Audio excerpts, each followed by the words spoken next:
MLS this summer turned Inter Miami into the hottest ticket in the league, and that has not stopped heading into the new year. Just 2 weeks removed from the end of the 2023 season, Miami has sold out its season tickets for 2024.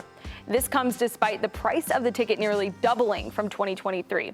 Single match tickets will still be available once the schedule is released. And Nico, there's been a lot of backlash, not just with Miami, but we see this across the league when ticket prices increase. None more so than Inter Miami, though. Are you surprised that their season tickets have swept up so quickly despite the increase in price so significant? Before I answer that, I found your kit. Thank you. It's the 2022 Women's Euro pre-match kit. Okay. Top so stuff. I think that's fine that I didn't know that. I'm going to give myself a little It's a little bit contrived, but I'm like, if this is something that I should know, that would, but no, it's amazing. Cool stuff. Pre-match kits usually have some really good stuff. So Going back to Inter Miami, yeah, the definition of this is price gouging, right? That 100%. On the surface. And there was a moment between La Familia, which is all the supporters groups together, that they did a protest, essentially.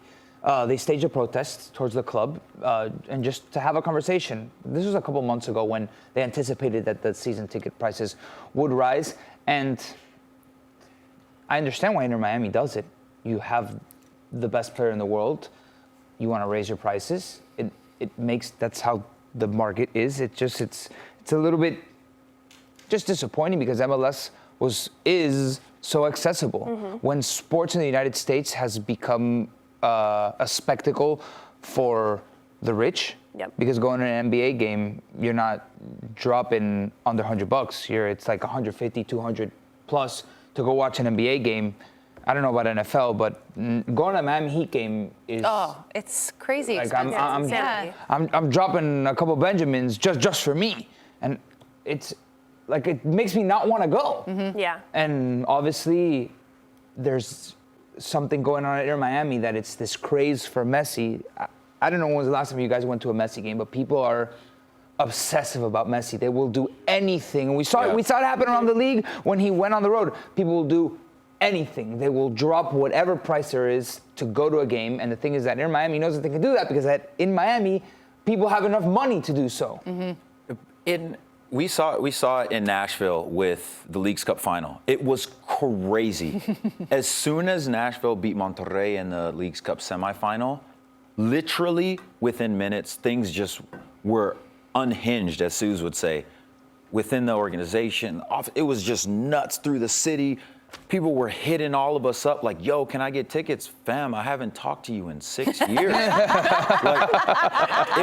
It was crazy stuff. And I understand just through the market why the prices go up. But when you talk about the Miami fans, the original diehard fans, as you know, Nico, a lot of them, they were there paying for the tickets from the beginning. Those fans, the hardcore fans, should have been protected in this to be able to, you can price fix for certain people that have been with you so they don't feel left out. That loyalty should be rewarded. Yeah. Exactly. You shouldn't be punished. Absolutely. Now, and what a shame for, when I was a kid, going to RSL games was my favorite thing to do on the weekends. And that also helped me fall in love with, say, I want to be a professional soccer player. That was the most accessible thing to me, to go watch soccer live. So imagine being a kid in Miami who's such a fan that never gets to go to a game. I would have never been able to afford to go to most MLS games now, honestly. No. So it's a shame. And that's just the economics of Miami. Miami has become unlivable for most Miamians because there's so many people coming from outside. It's a similar concept, right? Right. Miamians are getting priced out of Miami. And this is a similar way. You have one of the hottest commodities in world football, which is Lionel Messi, and Euro raise the prices. There will be rich people that are around Miami that will be able to pay those prices because you can. I mean, it's and economics. They want proximity. It makes sense. Want to be around it. For football, which is the people's sport, it's always been it's the world sport. The people's sport. Should we blame Messi for this? Should we be angry at Messi? Messi is not to blame for anything. I'm kidding. You can't help it. Messi effect is real.